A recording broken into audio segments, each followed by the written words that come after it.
Assalamualaikum warahmatullahi wabarakatuh. Perkenalkan, nama saya Fahri Afif Muhaimin. Saya di sini akan menjelaskan tentang exploring the world of database. Jadi, saya akan menjelaskan apa itu basis data. Itu pertama, di sini ada namanya DBMS. Jadi DBMS adalah singkatan dari Sistem Manajemen Basis Data. Database Management System, sering disebut sebagai Database Management System. Ini adalah perangkat lunak yang mengelola basis data, memungkinkan pengguna untuk berinteraksi dengan data. DBMS memastikan integritas data, keamanan, dan pengambilan data yang efisien. Contoh-contohnya termasuk MySQL, Oracle, dan SQL Server. Kemudian di sini ada namanya redundancy data. Jadi data redundansi merujuk pada data duplikat dalam sebuah database. Ini dapat menyebabkan inkonsistensi dan anomali data.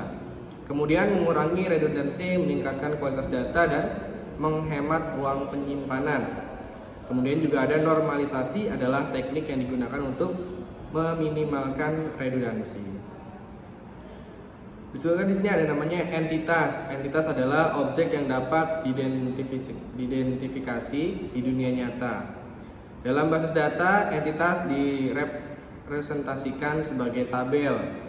Setiap entitas memiliki atribut yang mendefinisikan karakteristiknya. Contoh, entitas bisa berupa karyawan, pelanggan, atau produk.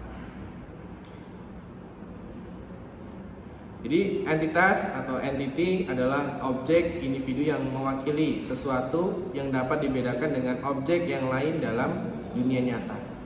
Himpunan entitas atau entity sets adalah kumpulan dari entity yang sama atau sejenis.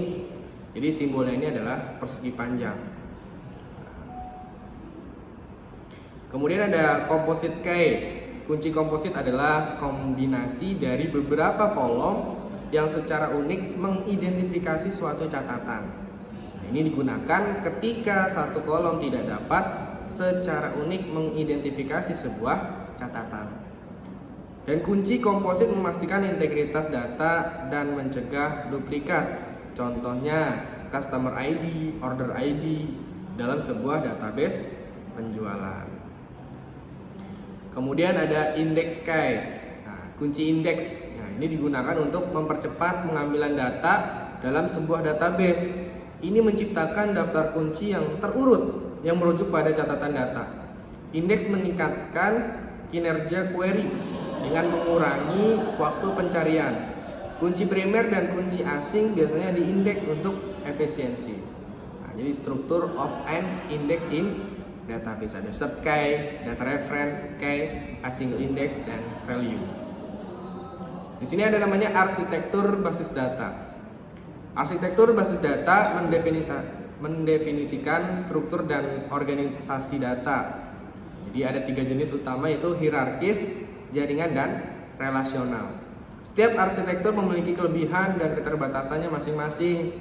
Nah, basis data relasional seperti MySQL banyak digunakan dalam sistem modern. Nah, contohnya ada data source, data storage, relative message ingestion, batch processing, system processing, analytical database, analytic dan reporting, kemudian orchestration.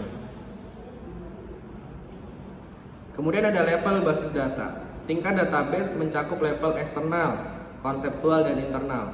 Level eksternal menyediakan perspektif pengguna, sementara internal berfokus pada penyimpanan. Level konseptual menghubungkan aspek pengguna dan penyimpanan fisik. Kemudian setiap level memiliki skema dan abstraksi data tersendiri. Jadi contohnya seperti ini. Arsitektur basis data, view level, view 1, view 2, view n, logical level, physical level.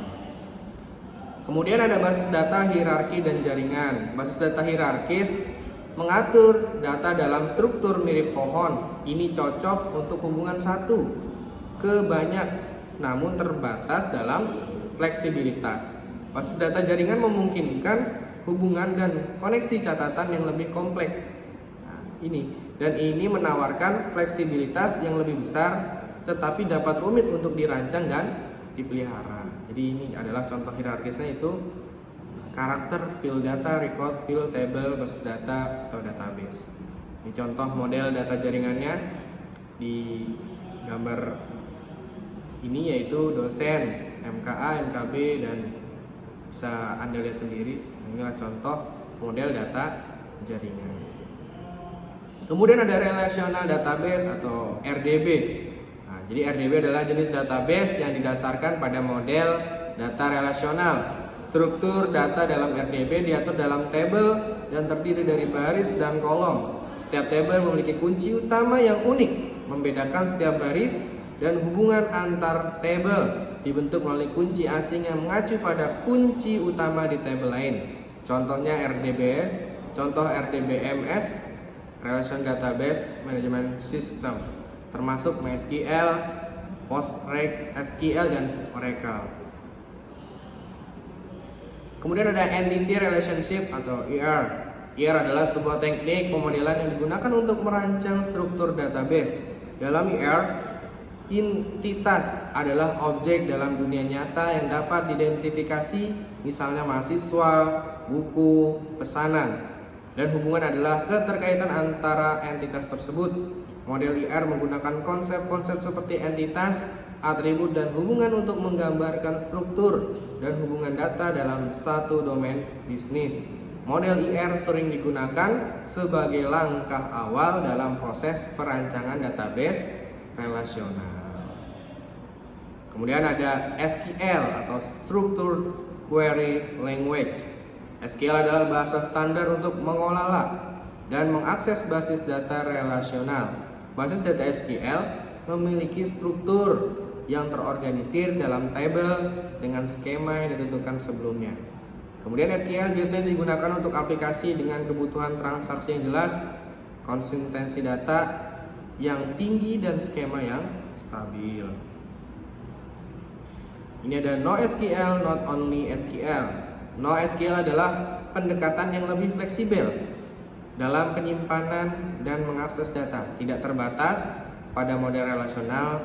Basis data NoSQL dapat mengadopsi model data yang berbeda, seperti dokumen, grafik, kolom, atau kunci nilai.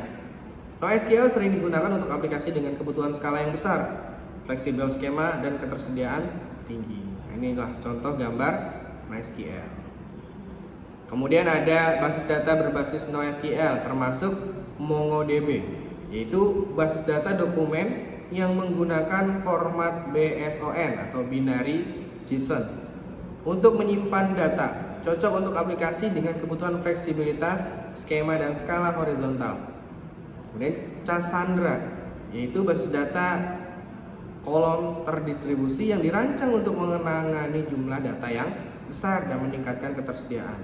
Kemudian ada Redis, yaitu basis data kunci nilai in memory yang cepat dan mendukung berbagai struktur data seperti string, hash, daftar, dan set, digunakan untuk caching, sesi, dan antrian pesan. Nah, itulah sedikit yang bisa saya sampaikan dalam materi hari ini.